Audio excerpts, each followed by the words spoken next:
The ancient pines of the Fernwood Mountains had witnessed countless bonding ceremonies, but none as momentous as the one taking place under tonight's blood moon. Leo stood at the edge of the sacred circle, his heart hammering against his ribs as he watched the ceremonial flames dance against the star-scattered sky. At 22, he was older than most Omegas who underwent the fate-weaving ceremony, but the pack elders had insisted on waiting for the perfect astronomical alignment. The prophecy had been clear. When the blood moon rose over Fernwood Peaks, the alpha heir would find his destined mate, and their union would bring unprecedented prosperity to the mountain pack. Leo had grown up hearing whispers about his role in this prophecy, had felt the pull of destiny growing stronger with each passing season, had dreamed of the moment when he would finally stand beside Kian, son of Alpha Theron, as his chosen mate. Kian was everything an alpha should be: magnificent, powerful, with the kind of presence that commanded respect from every member of their community. His dark hair caught the firelight like spun shadow, and his storm-gray eyes held the wisdom of someone born to lead.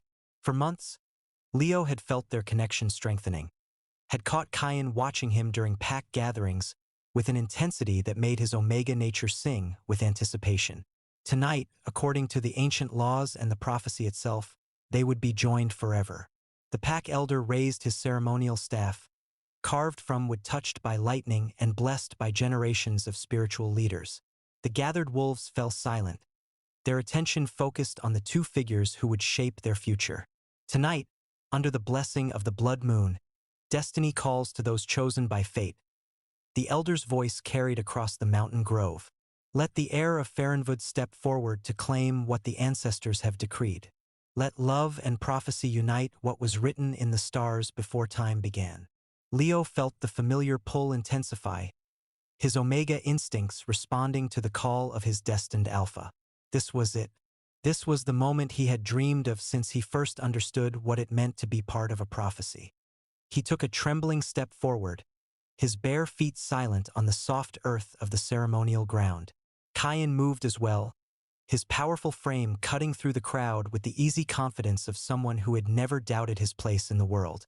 Their eyes met across the fire, and for a heartbeat, Leo saw something that made his soul soar. Recognition, desire, perhaps even the tender beginning of love. The silver thread of their prophesied bond became visible in the moonlight, stretching between them like spun starlight, pulsing with the power of destiny itself. Leo reached out his hand, his fingers trembling not with fear but with pure joy. And then his world shattered. I will not bind myself to a low-born Omega. Kian's voice boomed across the grove, loud enough for every wolf present to hear. His words hit Leo like physical blows, each one more devastating than the last.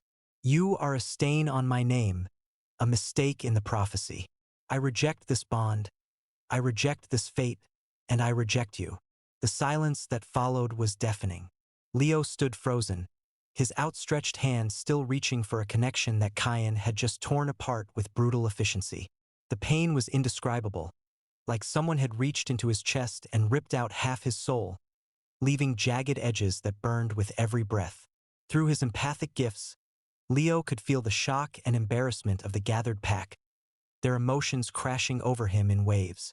But underneath the surprise, he sensed something worse. Relief.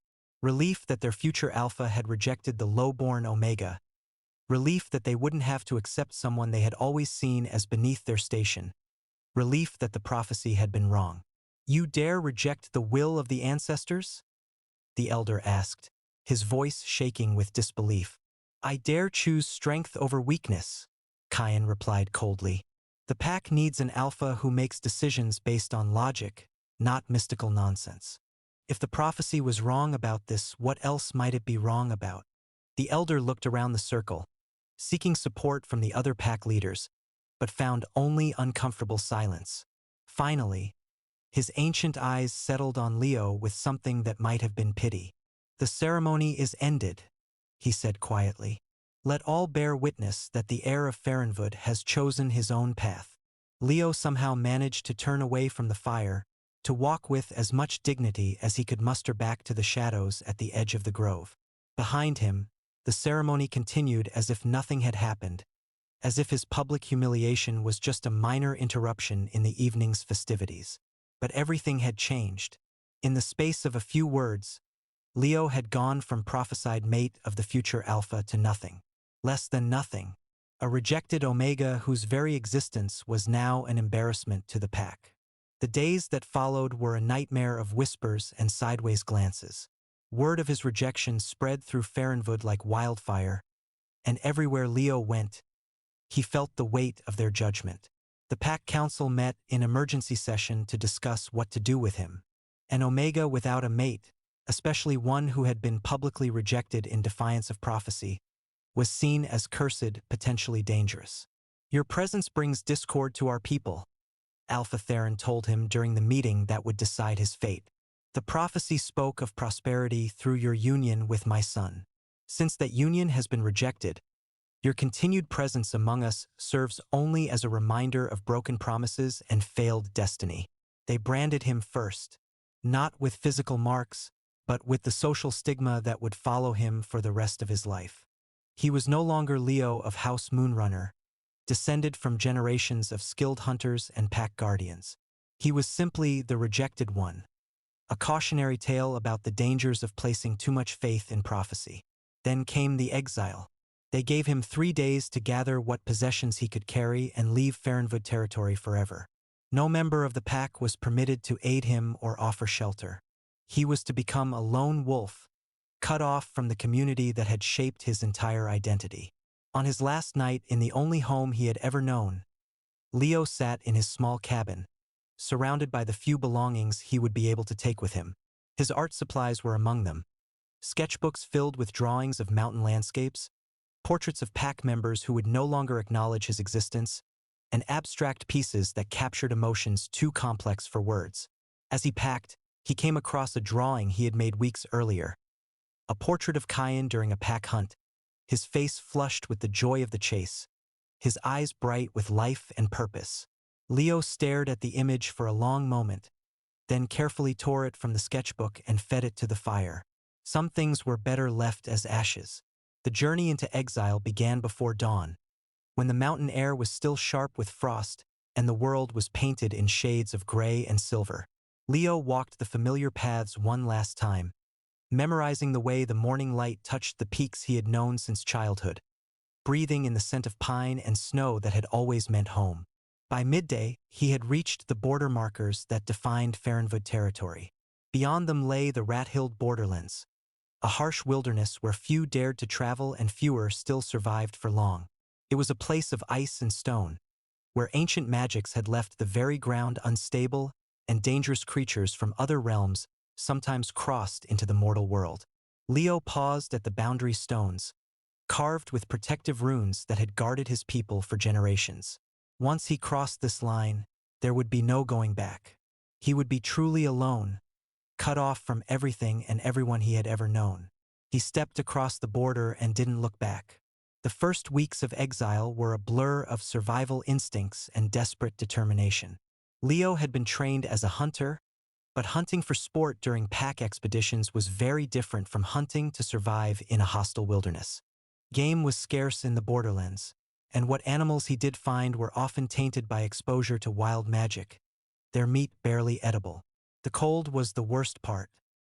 His werewolf constitution provided some protection against the elements, but the supernatural chill of the rat-hilled peaks seemed to seep into his bones, leaving him constantly shivering and struggling to maintain his body temperature. His small fire at night provided warmth for a few hours, but never enough to truly banish the cold that had settled into his soul. It was during his 3rd week in exile that the real dangers of the borderlands made themselves known. Leo had been following what appeared to be a game trail when the very air around him began to shimmer and twist. Reality seemed to bend, showing glimpses of other places, other times. Through the distortions, he caught sight of creatures that should not exist. Beings of living shadow with too many teeth, floating orbs of malevolent light that whispered promises in languages he didn't recognize. He ran. His Omega instincts screamed at him to flee, to find shelter, to survive. But the magical disturbances seemed to follow him, reality twisting and warping as he stumbled through snow drifts and over treacherous rock formations.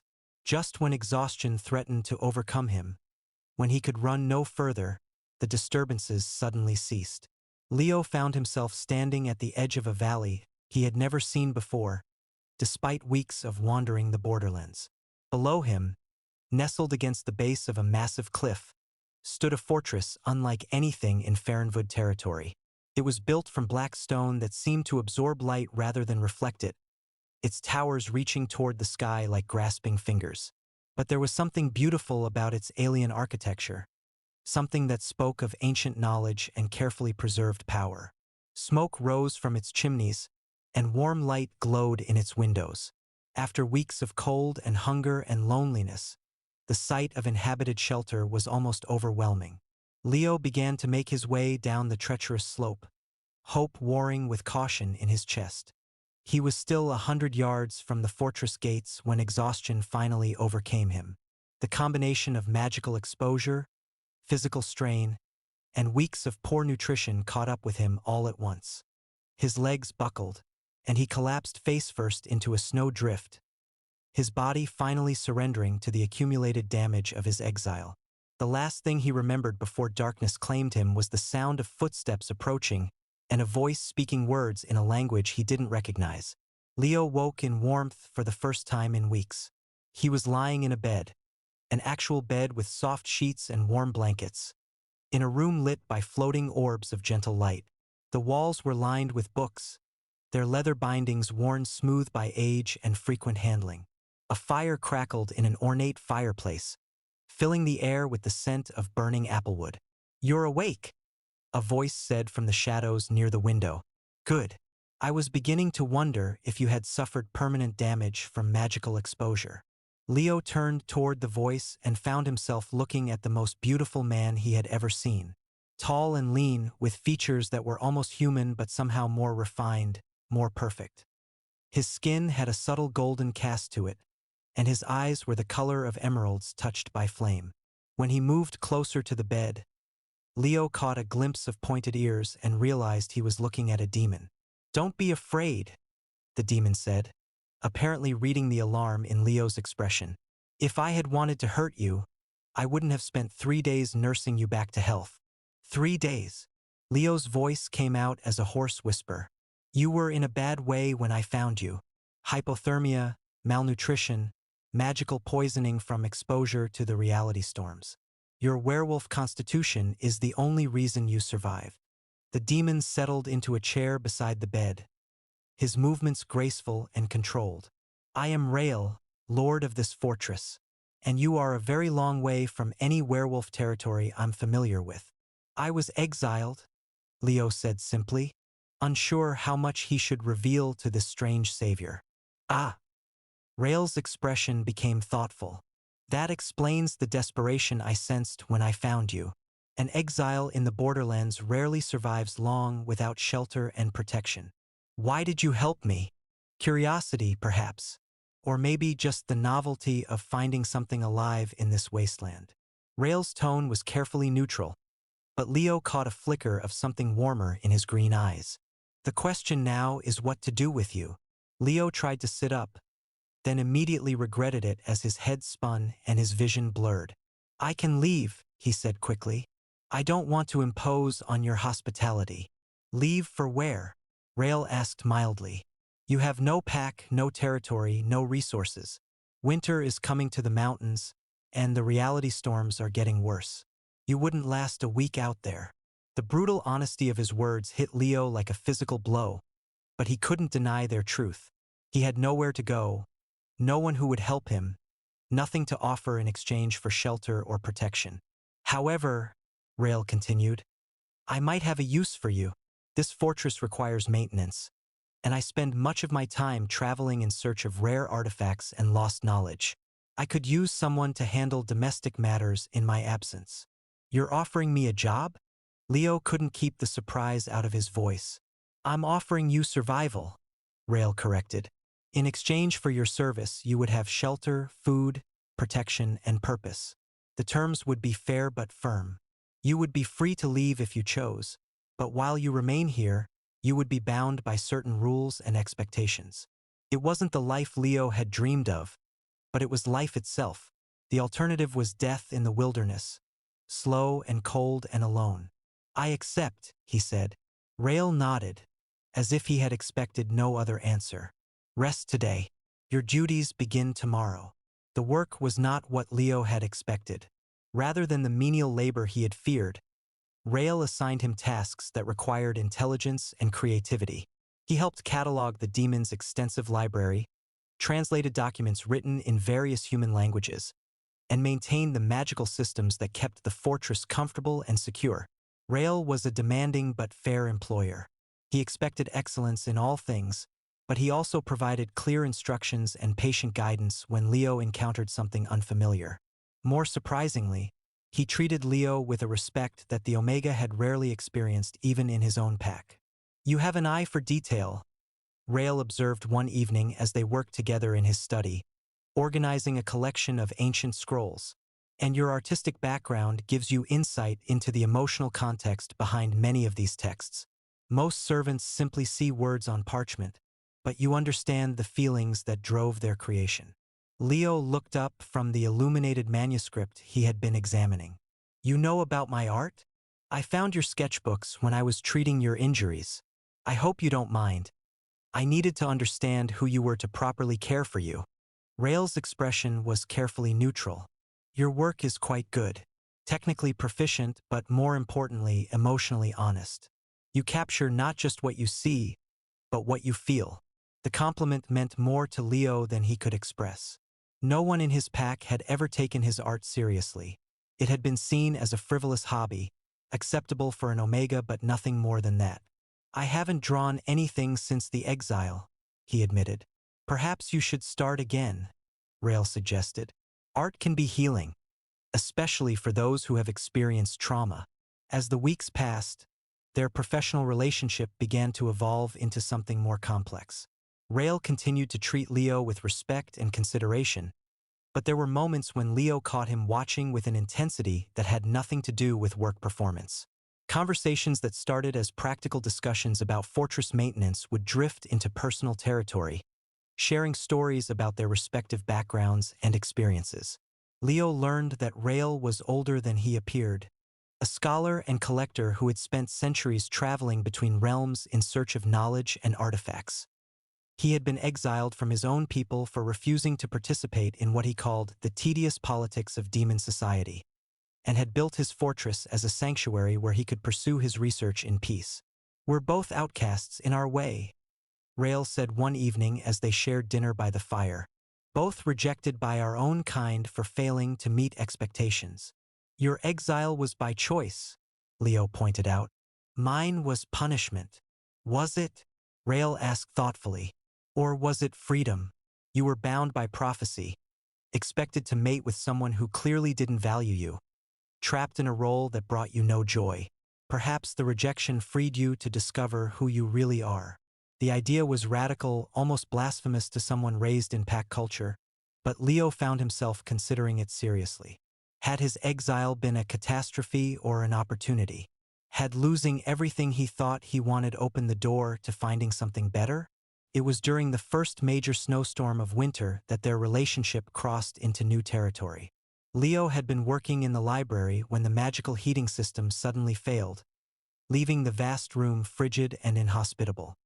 He was gathering his materials to move to a warmer location when Rael appeared, his usual composure replaced by urgent concern. Are you all right? He asked, quickly examining Leo for signs of magical backlash. The failure was caused by an external surge. Sometimes the reality storms interact with the fortress defenses in unpredictable ways. I'm fine, Leo assured him, though he was shivering from the sudden cold. Just cold.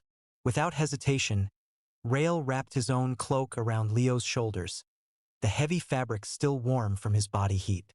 It was such a simple gesture, but it carried an intimacy that took Leo's breath away.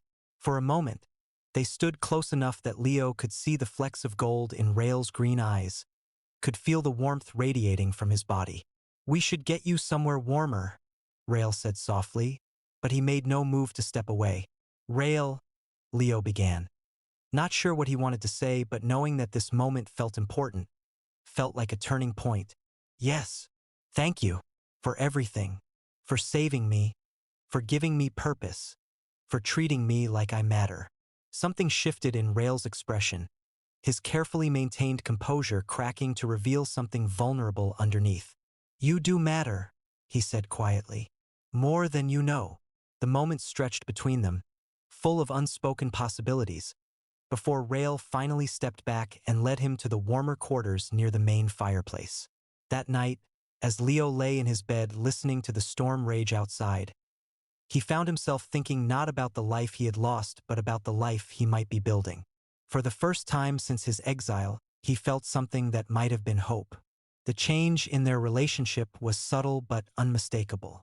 Rael began seeking out Leo's company for reasons that had nothing to do with work. They shared meals together, discussed philosophy and art by the fire, and spent long evenings in comfortable companionship. Rael encouraged Leo to resume his drawing, providing him with high-quality supplies and genuine interest in his artistic progress. Leo's new artwork reflected his changing perspective. Where his old pieces had been technically skilled but emotionally restrained, his new drawings were bold and expressive, capturing not just the external world but his internal landscape as well. He drew the fortress in different lights and seasons, created portraits of Rael that revealed the kindness behind his aristocratic facade, and produced abstract pieces that explored themes of exile, transformation, and unexpected connection. This is remarkable, Rael said one evening as he examined Leo's latest piece. A drawing that somehow captured the feeling of warmth and safety that the fortress had come to represent. You found your voice as an artist. I had something worth drawing, Leo replied, then blushed as he realized how that sounded. Rael's smile was soft and genuine. I'm honored to be your inspiration. Their first kiss happened on a clear winter night when the aurora borealis painted the sky in shades of green and gold. They had been standing on one of the fortress's high balconies, sharing a bottle of wine and watching the celestial display, when Leo found himself studying Rael's profile in the ethereal light. You're staring, Rael observed without turning his head. You're beautiful, Leo replied honestly, past the point of hiding his feelings. Rael did turn then, his green eyes searching Leo's face. Leo, he said softly, and there was a question in his voice, a request for permission. Yes, Leo whispered, and leaned forward to meet him halfway. The kiss was gentle, tentative, a question rather than a demand. When they broke apart, Rael rested his forehead against Leo's, his breath visible in the cold air. I don't want to take advantage, he said quietly. You've been through so much, and the power dynamic between us is irrelevant, Leo finished firmly. I'm not choosing you because I'm grateful or because I have nowhere else to go. I'm choosing you because being with you makes me feel like myself for the first time in my life. Are you certain? Instead of answering with words, Leo kissed him again, pouring all of his certainty and affection into the contact. This time, Rael responded with equal passion, his arms coming up to wrap around Leo's waist and draw him closer. You're not the one who was supposed to be my fated mate, Leo said against his lips. But you're the one I choose. What followed was the most beautiful courtship of Leo's life. Rael treated him like something precious, something to be cherished rather than possessed. Their physical relationship developed slowly, at Leo's pace, with constant communication and mutual respect. When they finally came together completely, it was with a passion tempered by tenderness, a claiming that was mutual and joyful. Mine, Rael whispered against Leo's throat as they moved together in the firelight, his voice rough with emotion. Yours? Leo agreed, arching beneath him as pleasure built to impossible heights. And you're mine. In the morning, Leo woke in Rael's arms feeling more complete than he ever had before. This wasn't the desperate pull of a prophesied bond, but something he had chosen freely, something that belonged to him and to Rael alone. No regrets? Rael asked, his fingers tracing lazy patterns on Leo's bare skin. None, Leo said, meaning it completely. Only gratitude that I was finally free to choose. Their happiness might have continued undisturbed if not for the child. It was during one of the spring reality storms that Leo heard the crying, a sound that cut through the magical chaos like a knife. Against Rael's urgent warnings, he ventured outside the fortress's protective barriers to investigate. He found a small figure huddled in the shelter of an overturned cart, a boy who couldn't have been more than 7 years old. The child was a shapeshifter of some kind, his form flickering between human and something else, wolf perhaps or fox. His clothes were torn and blood-stained, and his dark eyes held a terror that no child should ever experience. "Hey there," Leo said softly, approaching slowly with his hands visible and empty. "Are you hurt?" The child looked up at him with eyes too old for his face. "Are you going to hurt me too?" he asked in a voice barely above a whisper. "No," Leo said firmly. "I'm not going to hurt you. My name is Leo. What's yours?" "Kian," the boy said after a moment of hesitation. "I don't have a family name. I don't have a family anymore." The story came out in fragments over the following hours. Kian was a shapeshifter child whose village had been attacked by raiders seeking slaves for the magical markets. His parents had hidden him before they were killed, but he had been wandering alone for days, surviving on instinct and increasingly desperate hope. "Where will you go now?" Leo asked gently. Kian shrugged, a gesture that tried to be casual but revealed the depth of his despair. "Nowhere to go. Shapeshifter children without families usually don't last long." Looking at this frightened, vulnerable child, Leo felt something fierce and protective awaken in his chest.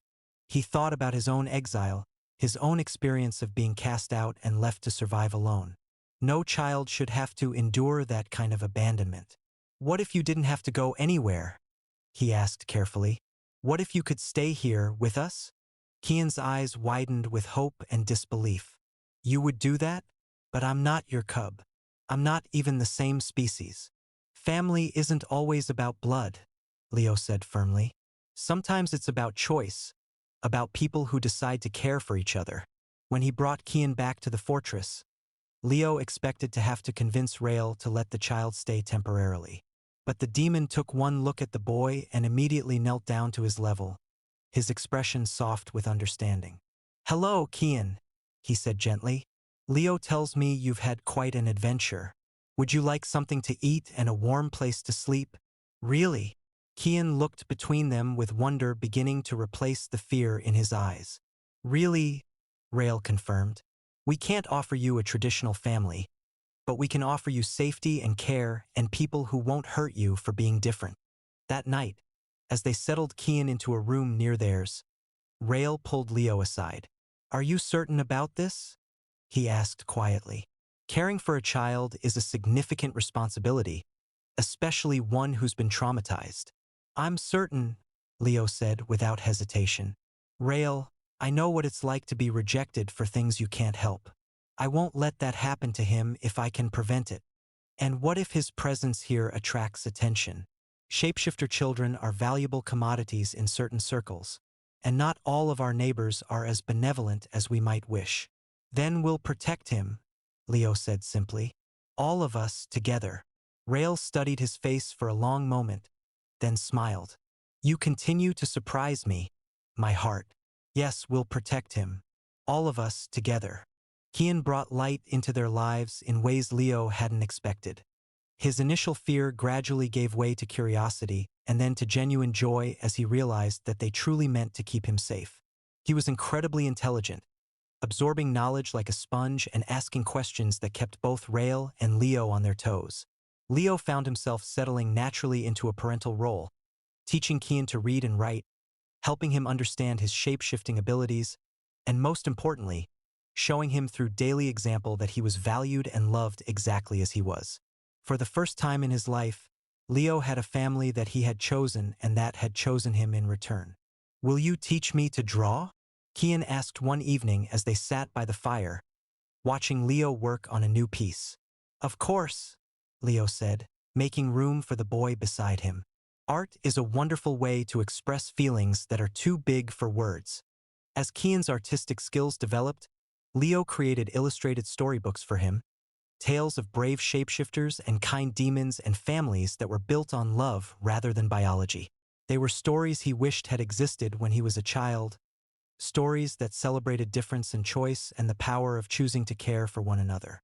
"You're a natural father," Rael observed one evening as they watched Kian practice his letters at the kitchen table, his tongue poking out in concentration. "I never thought I would be," Leo admitted. "In my pack, Omegas were expected to bear children for their alphas, but not necessarily to parent them. This is different. Better. Everything about our family is different," Rael agreed. "And that's what makes it special." Their peaceful existence was shattered one autumn morning when strangers appeared at their gates. Leo sensed them before they knocked. The familiar pack scent of home mixed with anger and righteous indignation. Through his empathic gifts, he could hear their emotions clearly: disgust, fear, and underneath it all, a familiar presence that made his chest tighten with old pain. "Pack wolves," Leo told Rael and Kian as they gathered in the main hall. "From Farrenwood. They're not here for a friendly visit." "Can you tell what they want?"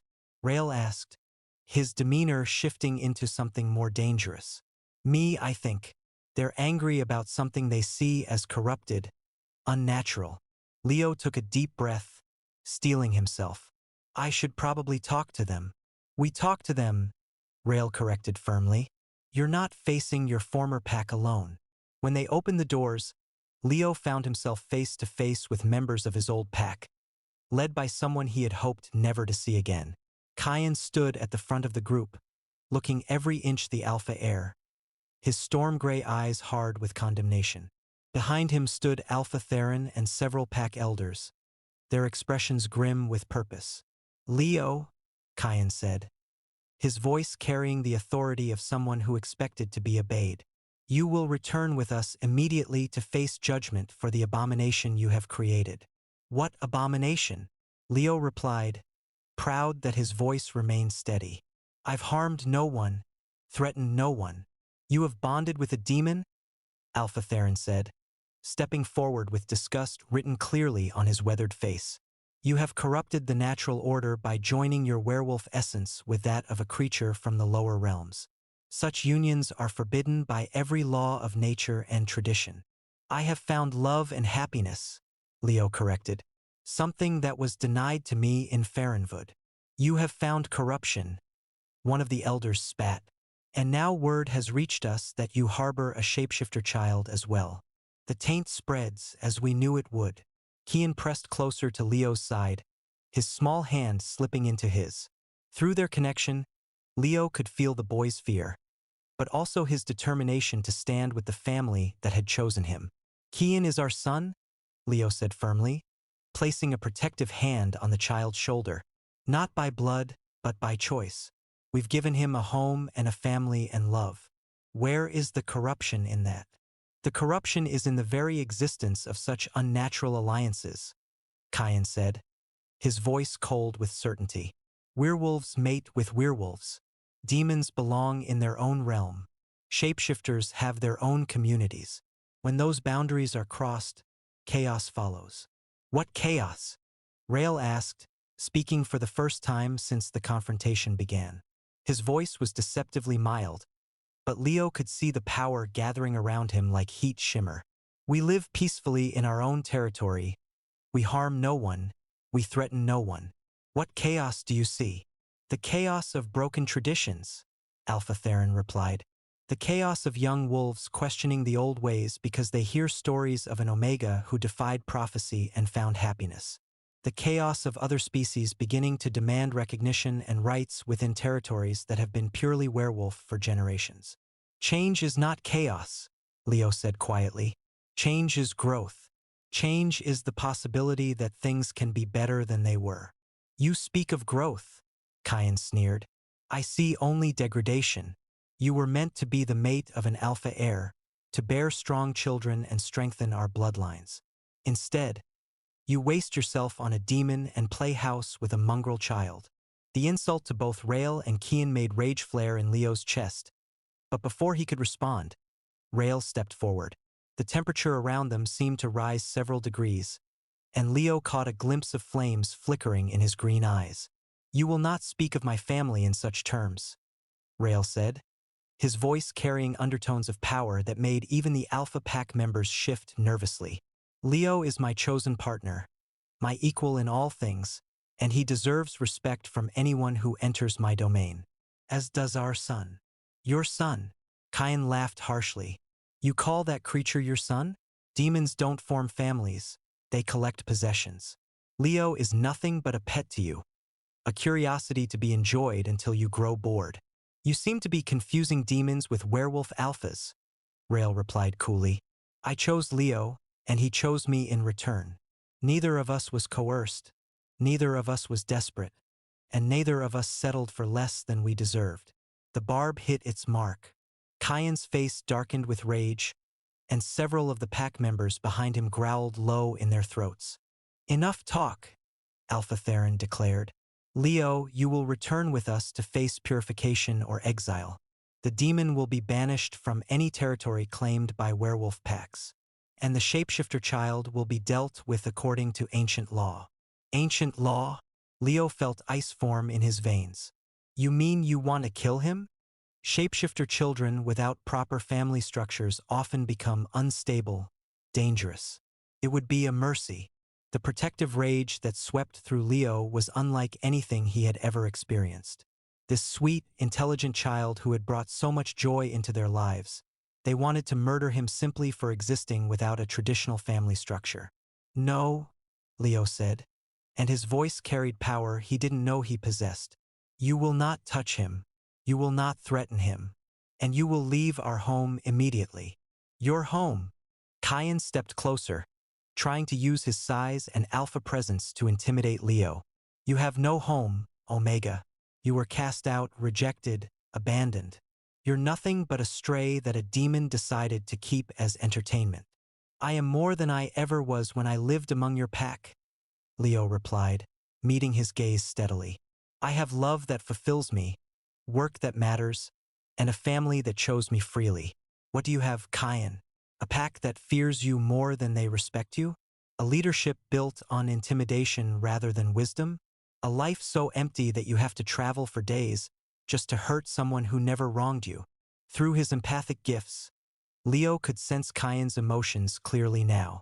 Rage, yes, but also pain and regret and a loneliness that matched what Leo had felt during his own early days of exile. The rejection at the bonding ceremony hadn't brought Cain the satisfaction he had expected. I made the right choice, Cain said, but there was doubt in his voice. Did you? Or did you make the choice that felt safer? The choice that didn't require you to be vulnerable, to open your heart, to risk being judged by the pack for choosing love over politics. The question hung in the air between them, heavy with unspoken truth. But before Cain could respond, a new voice joined the conversation. Perhaps, said a figure emerging from the shadows of the forest, we should discuss this situation with a bit more perspective. The newcomer was clearly a demon, but unlike Rael's aristocratic refinement, this one radiated raw power and barely contained violence. His skin was the color of burnished copper, his eyes like molten gold, and when he smiled, his teeth were sharp enough to tear flesh. Lord Rael, the demon said with a mocking bow. How delightful to find you playing house with pets. I am Vex, representative of the Demon Council. We need to talk. Rael's expression became carefully neutral, but Leo could sense his tension. Vex, I wasn't aware the council had any interest in my personal affairs. Oh, but they do, Vex replied with obvious enjoyment. Your little domestic arrangement has caused quite a stir in certain circles. Interspecies bonding has always been discouraged. Bad for diplomatic relations, you understand. And what does the council propose to do about it? They propose that you return to your proper place in demon society and abandon these ill-advised attachments, Vex said bluntly. The werewolf can be returned to his people for whatever punishment they deem appropriate. The shapeshifter child can be disposed of quietly. In exchange, your exile will be ended and your status restored. Absolutely not, Rael said immediately. Consider carefully, my lord, Vex warned. The council has little patience for demons who insist on flouting tradition. If you will not separate yourself willingly, they are prepared to use more persuasive methods. The threat was clear. Leo felt his heart sink as he realized they were caught between two immovable forces: the werewolf pack that wanted to destroy their family and the demon council that wanted to tear it apart. "How long do we have?" Rael asked quietly. "1 week," Vex replied. "7 days to come to your senses and make the proper choice. After that, the council will take action to ensure compliance with proper interspecies protocols." As quickly as he had appeared, Vex melted back into the shadows, leaving them alone with the werewolf delegation. "You see," Alpha Theron said with grim satisfaction, "even your own kind recognize the abomination you've created. When both our peoples agree that something is wrong, perhaps you should listen." "Our love isn't wrong," Leo said firmly. "Our family isn't wrong. The only thing wrong here is the prejudice and fear that keeps people from accepting that happiness can come in many forms." "You have until sunset tomorrow," Kyan said, turning away from them. "Return with us voluntarily, or we'll consider you a hostile force and act accordingly." As the pack began to disperse, Kyan paused and looked back at Leo. "I had hoped," he said quietly, "that you would have learned from your mistakes by now, that you would understand that some choices lead only to destruction." "I have learned," Leo replied. "I've learned that love is stronger than tradition, that family is about choice rather than blood, and that happiness is worth fighting for regardless of what others might think." Kyan shook his head sadly and walked away, leaving Leo with the distinct impression that this confrontation was far from over. That night, as they held an emergency family meeting around the kitchen table, the weight of their situation settled over them like a shroud. They were caught between two powerful forces, both demanding they sacrifice everything they had built together. "We could run," Kian suggested quietly. "Find somewhere else to live, somewhere they can't find us." "Where?" Rael asked gently. "This fortress is protected by wards that took me decades to establish. Anywhere else, we would be vulnerable to both werewolf packs and demon hunters." "We could fight," Leo said, though the idea terrified him. "Defend our home, our family. Against both a werewolf pack and the demon council?" Rael shook his head. "I'm powerful, but not that powerful. We would be overwhelmed." "Then what do we do?" Kian asked, his young voice small and frightened. Leo looked around the table at the two most important people in his world, and suddenly the answer became clear. "We make them understand," he said. "We show them that our family isn't a threat or an abomination, but something beautiful and worth protecting." "How?" Rael asked. "By doing what I should have done at the bonding ceremony," Leo replied. "By standing up for what I believe in, by fighting for the people I love, and by refusing to let fear win." The plan that emerged from their discussions was audacious to the point of being suicidal. Instead of waiting for their enemies to come to them, they would go to them.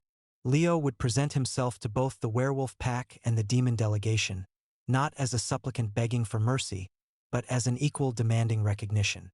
"It's too dangerous," Rael protested when Leo outlined his intentions. "If something goes wrong, if they decide to simply eliminate the problem, then at least we'll face it together," Leo said firmly.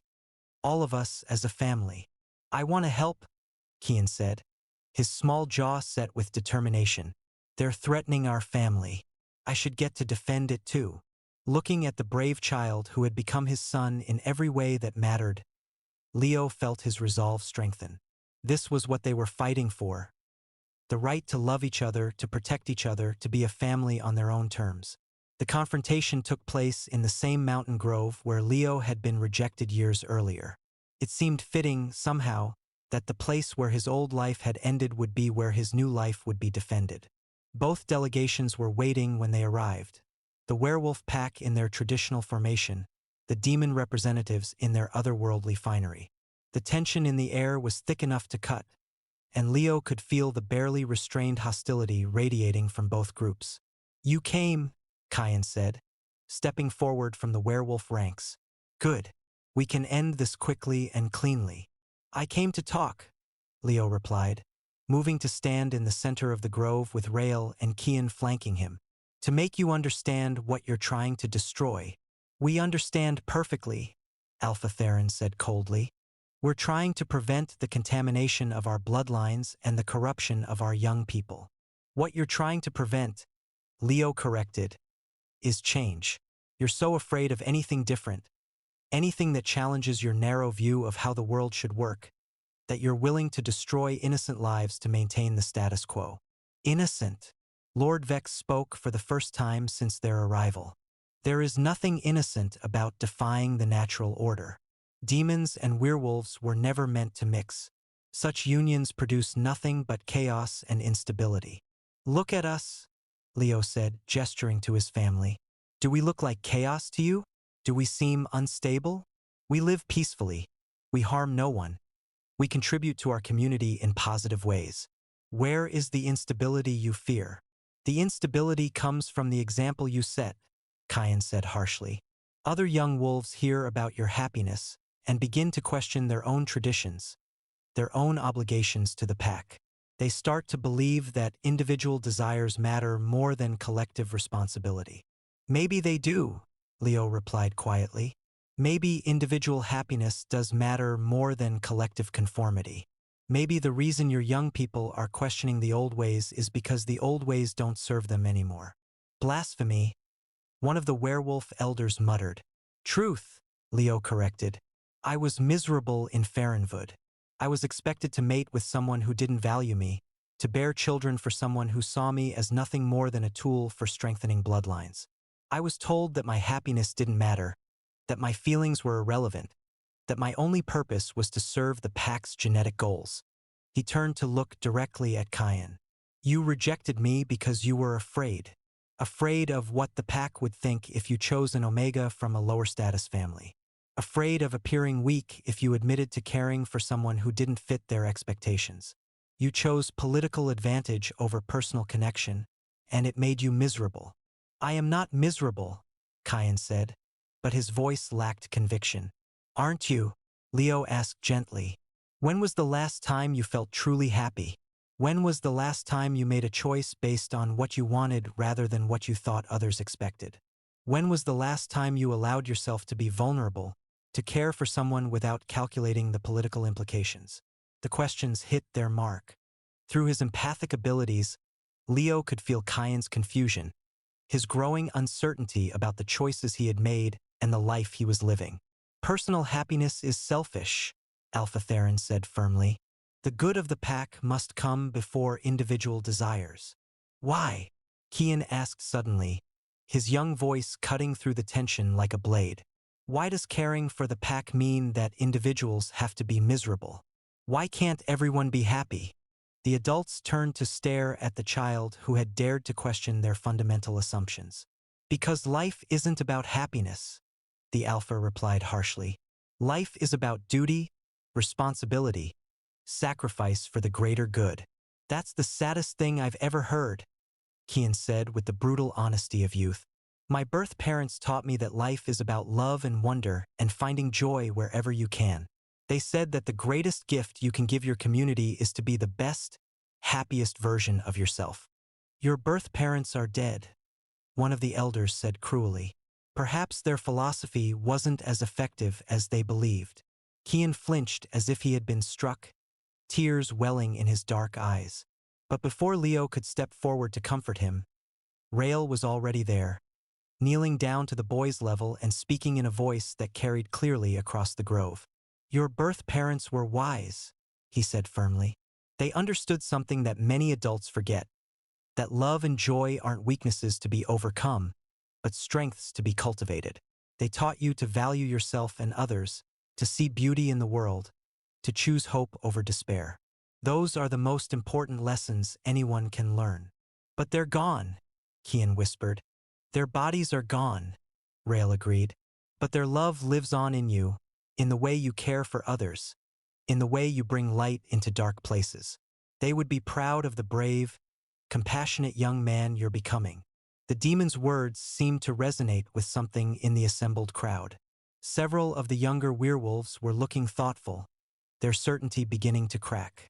Even some of the demon representatives appeared moved by the display of genuine affection and care. Enough sentiment, Lord Vex said sharply.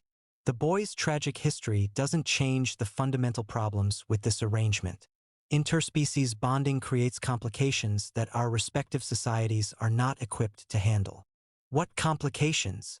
Leo asked. Be specific. What actual problems has our relationship created? Vex looked taken aback by the direct challenge. Well, there are diplomatic concerns. What diplomatic concerns? We live in isolation. We don't represent either of our species in any official capacity. We make no political demands. How do our personal choices affect interspecies relations? There are precedent issues, Alpha Theron interjected. If we allow one Omega to defy tradition, others will follow. Society will collapse into chaos. Will it? Leo asked. Or will society evolve into something better? Something that allows individuals to find happiness while still contributing to their communities. The debate continued for hours, with both sides presenting their arguments with increasing passion. But gradually, Leo began to sense a shift in the crowd. The younger members of both delegations were asking questions, challenging assumptions, considering possibilities they had never been allowed to explore. It was Kyan who finally broke the deadlock. Stop, he said, his voice cutting through the heated discussion. All of you, just stop. The grove fell silent, all attention focused on the Alpha heir. I've been listening to this debate, Kyan continued, and I realize that we're arguing about abstract principles while ignoring the concrete reality in front of us. He turned to look directly at Leo. You asked me when I was last truly happy. The answer is, I don't remember. I've spent so long doing what was expected of me, saying what others wanted to hear, being who the pack needed me to be, that I've forgotten who I actually am. His admission sent shockwaves through both delegations. I rejected you not because you were unworthy, he said quietly, but because I was afraid. Afraid of being vulnerable, afraid of being judged, afraid of choosing my heart over my head. And in making that choice, I lost something precious. I lost the possibility of happiness. Kyan, Alpha Theron warned, think carefully about what you're saying. I am thinking carefully, Kyan replied. For the first time in years, I'm thinking for myself instead of just accepting what others tell me is right. He looked around the grove, meeting the eyes of his pack members. Look at them, he said, gesturing to Leo's family. Really look at them. Do they seem corrupted to you? Do they look like a threat to anyone? Several pack members followed his gaze, studying the small family with new eyes. They saw Rael's protective stance behind Kian, saw Leo's gentle hand on the boy's shoulder, saw the obvious love and care that bound the three of them together. They look happy, one of the younger wolves said quietly. They look like they belong together. Exactly, Kyan said. They've built something beautiful together, something that hurts no one and brings joy to everyone involved. And we're here trying to destroy it because it doesn't fit our preconceptions about how families should be formed. Tradition exists for a reason, Alpha Theron said firmly. It provides structure, stability, continuity. Tradition can also be a prison, Kyan interrupted. It can trap people in roles that don't suit them, relationships that don't fulfill them, lives that bring them no joy. Maybe it's time to consider that some traditions need to evolve. The crowd erupted in heated discussion, with voices raised on both sides of the argument. But Leo barely heard them. His attention was focused entirely on Kyan, on the man who had once broken his heart but who was now defending his right to happiness. Why? Leo asked when the noise died down. Why are you standing up for us now? Kyan was quiet for a long moment, his storm-gray eyes reflecting deep thought. Because I finally understand what I threw away, he said simply. Because I realize that strength isn't about dominating others or conforming to expectations. It's about having the courage to choose love over fear. And because watching you fight for your family reminds me of what real courage looks like. His words hung in the air like a benediction, transforming the entire atmosphere of the gathering. The rigid battle lines that had divided the two sides began to blur as individuals reconsidered their positions. This is all very touching, Lord Vex said acidly. But the Demon Council's position remains unchanged. Interspecies bonding is forbidden. and Lord Rael will return to his proper place in demon society or face the consequences. And what if he refuses? Asked a new voice. Everyone turned to see another demon approaching through the trees, but this one was different from the others. She was tall and elegant, with silver hair that seemed to capture moonlight and eyes like sapphires. Her presence radiated authority and wisdom in equal measure. Lady Seraphina, Vex said, his arrogance faltering for the first time. I wasn't aware the council had sent another representative. The council didn't send me, she replied coolly. I came of my own accord after hearing about this situation. I was curious to see what could cause such upheaval in both our societies. She walked slowly around Leo's family, studying them with ancient eyes that seemed to see more than surface appearances. Interesting, she murmured. Very interesting indeed. My lady, Vex prompted nervously. I've lived for over 2,000 years, Lady Seraphina said, her voice carrying the weight of vast experience. I've seen empires rise and fall, witnessed the birth and death of entire species, observed the endless cycle of change that drives all existence. In all that time, do you know what I've learned? She paused, letting her question sink in before continuing. I've learned that love is the rarest and most precious force in the universe. True love, the kind that asks nothing and gives everything, that transforms the people it touches, that creates beauty from broken pieces, is so rare that when it appears, wise beings do everything in their power to protect and nurture it. Her gaze settled on Leo's family with something that might have been approval. What I see here is not corruption or chaos, she continued. I see three souls who found each other across the boundaries of species and circumstance, who chose to build something beautiful together, who demonstrate every day that love is stronger than prejudice. To destroy such a thing would be a crime against the very forces that make existence worthwhile. But the laws, Vex began. Laws are created by people, Lady Seraphina said firmly. And what people create, people can change. The Demon Council would be wise to reconsider its position on interspecies bonding, especially when the evidence of its potential benefits stands so clearly before us. You would support changing laws that have existed for millennia? I would support any change that reduces suffering and increases joy in the world, she replied. And I suspect that many other ancient demons feel the same way. Change is the nature of existence, Lord Vex. Those who refuse to adapt are eventually left behind. The implications of her words were staggering.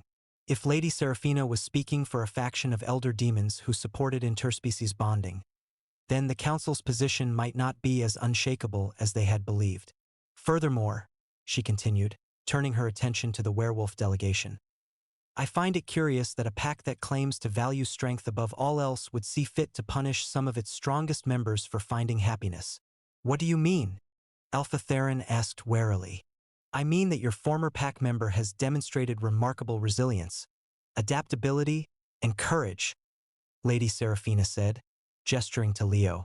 Exiled from everything he knew, he not only survived but thrived. He built a new life, formed a family, created a home that radiates peace and contentment. Those are not the actions of a weak individual. They are the actions of someone with extraordinary strength of character. She turned to Rael next, and Lord Rael has proven himself willing to risk everything. His status, his safety, his very existence, to protect those he loves. Such loyalty and courage are among the highest virtues recognized by demon society. Finally, her ancient gaze settled on Kian. As for young Kian, he has shown wisdom and maturity far beyond his years. Despite experiencing tremendous loss and trauma, he has chosen hope over despair, love over hatred. He understands truths that many adults struggle to grasp. The grove was completely silent now, everyone hanging on her words. If these are the fruits of interspecies bonding, Lady Seraphina concluded, then perhaps our societies should be encouraging it rather than forbidding it. Perhaps the chaos you fear is actually growth, and the corruption you see is actually evolution. Her speech had a profound effect on both delegations. Many of the younger members were nodding in agreement, while even some of the elders looked thoughtful. The absolute certainty that had characterized both sides' positions was beginning to crack. "What are you proposing?" Alpha Theron asked finally. "I'm proposing that we try something revolutionary," Lady Seraphina said with a slight smile. "I'm proposing that we allow love to guide our decisions instead of fear. That we judge individuals by their actions rather than their species. That we measure success by happiness and fulfillment rather than adherence to arbitrary rules." "And practically speaking?" Kyan asked. "Practically speaking, I suggest a trial period. Allow interspecies bonding under certain circumstances, with proper support and guidance from both communities. Monitor the results. See if the sky actually falls or if society actually collapses. Judge the policy by its outcomes rather than by your preconceptions." The idea was so radical, so contrary to everything both societies had believed for generations, that it took several moments for anyone to respond. "It could work," one of the younger werewolves said tentatively. "If we're careful about it, if we set up proper protocols. The risks are enormous," one of the demon representatives protested. "The potential for misunderstanding, for conflict, for growth," Kian interrupted with the fearless honesty of childhood. "For learning, for becoming better than we were before." Out of the mouths of babes, Leo thought, looking down at the boy who had become his son. Sometimes it took a child's perspective to cut through adult complications and see simple truths. The debate that followed was lengthy and sometimes heated, but gradually, a consensus began to emerge. Not universal agreement. There were still those on both sides who opposed any change to traditional policies, but enough support to move forward with Lady Seraphina's proposed trial period. The terms they eventually agreed upon were complex but fair. Interspecies bonding would be permitted on a case-by-case basis, with approval required from both relevant communities. Support systems would be established to help mixed families navigate the challenges of bridging different cultures. Regular evaluations would be conducted to assess the policy's effectiveness. Most importantly for Leo's family, they would be officially recognized and protected by both werewolf and demon authorities. Their right to exist as a family unit would be legally established and defended. "It's not perfect," Kyan said as the formal agreements were being drafted. "There will still be those who oppose you, who see your happiness as a threat to their worldview." "We know," Leo replied. "But it's a beginning. It's hope for others who might find themselves in situations like ours." Kyan nodded, then hesitated before speaking again. "Leo, I need you to know. I'm sorry. For the rejection, for the pain I caused you, for not having the courage to choose you when I had the chance. You deserved better than what I gave you." "You were afraid," Leo said simply. "I understand that now. And in a way, your rejection freed me to find something even better than what we might have had." "I'm glad," Kyan said, and surprisingly, he seemed to mean it. "You found your real family, the people who see your worth and cherish it. That's more than many of us ever managed to achieve." As the delegations prepared to depart, carrying news of the historic agreement back to their respective communities, Lady Seraphina approached Leo's family one final time. "You've done something remarkable here," she said quietly. "You've proven that love really can change the world, one heart at a time. Don't underestimate the importance of what you've accomplished." "We just wanted to be left alone to be happy," Leo said.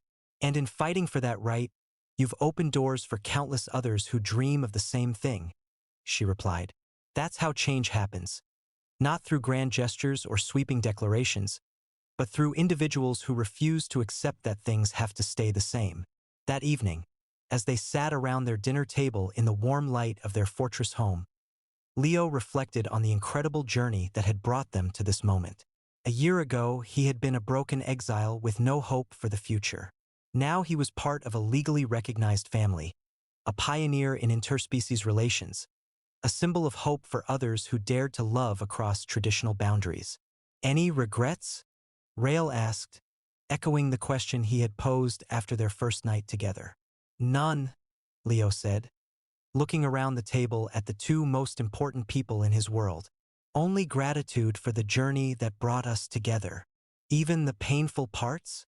Kian asked with the curiosity of youth. Especially the painful parts, Leo replied. Without the rejection, without the exile, without all the hardship and struggle, I never would have found you too. I never would have discovered who I really am or what I'm capable of. Sometimes the worst things that happen to us lead to the best things in our lives.